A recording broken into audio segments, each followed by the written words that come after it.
Be sure to stick around to the end of the episode for a special announcement. Taunting in fighting games is just hilarious. Just throwing out a random taunt in the middle of a match really gives you an idea of what the character's personality is like, which is why in today's tutorial we're going to tackle just how we can make our own taunts, and we're going to do that by using the incredibly powerful game engine Dreams, which is available on the PlayStation 4 and the PlayStation 5. I'm your host Cassius Creed, and I'm going to bring you into my own game and show you how to make a fighting game taunt.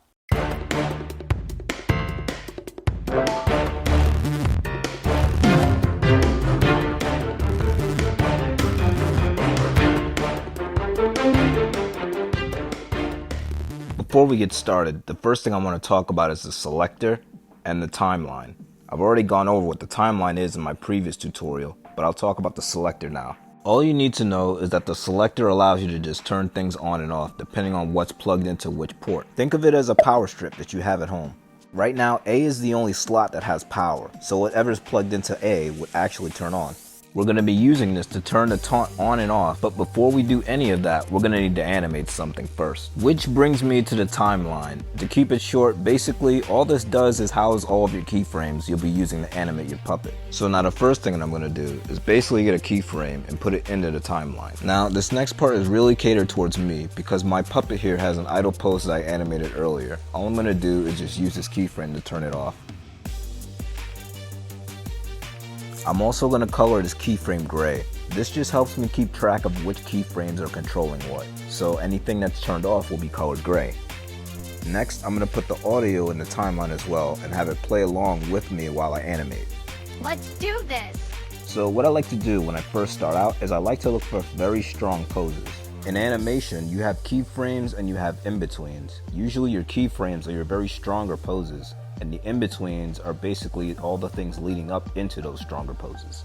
The kind of pose that I'm looking for is a push-off. What I want is the character to be crouching and then getting ready to leap from the ground. Now that we have our first keyframe, we're going to take that keyframe and we're going to copy it. We're then going to take this new keyframe and we're going to animate it into our second keyframe pose.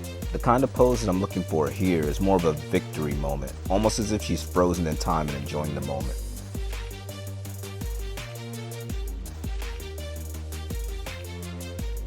Now that we got our second keyframe finished, we're going to do the same thing and copy it. This is going to be our third keyframe pose. With this pose, I want the same thing that I did last time, only parallel to what I did. Now it's time to bring the character back down to earth. So we're going to do the same thing and copy the last keyframe. This pose should illustrate coming down with great force. And to finish the animation off, we're just going to have her look up ready to fight. Now that we have all of our strong keyframe poses, it's time to work on the animations leading up to those poses, the in-betweens. And to make things easier, I'm going to color the in-betweens orange to set them apart from the keyframes in my timeline. All we're doing with these is just making slight adjustments leading into the next keyframe. You'll want to continue adding in-betweens leading into each one of your keyframes until you're completely satisfied with how your animation looks.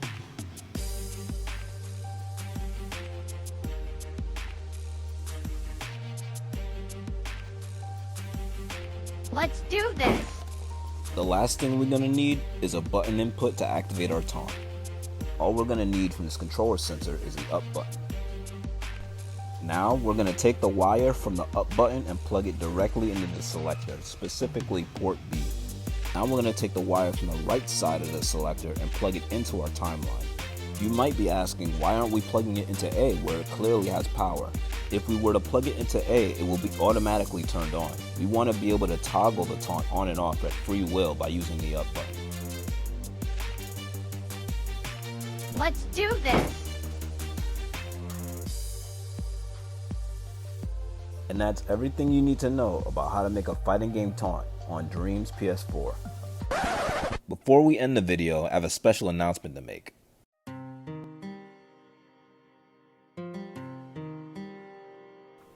Disobey Studios and Mystical Vortex are currently working on a new 3D animated series, Tale of the Little Ninjas, a direct spin-off of Mystical Ninja's popular beat-em-up series. The first episode is nearly completed. I myself have recently joined the team to help assist with the animation. To put it simply, we're looking for a few hands in the animation department and for any aspiring animators out there in the Dreamiverse to be a part of the project and join the team.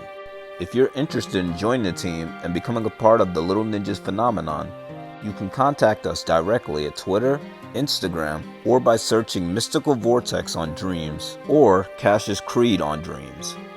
You can also follow the link in the description or post your thoughts on the comment section below.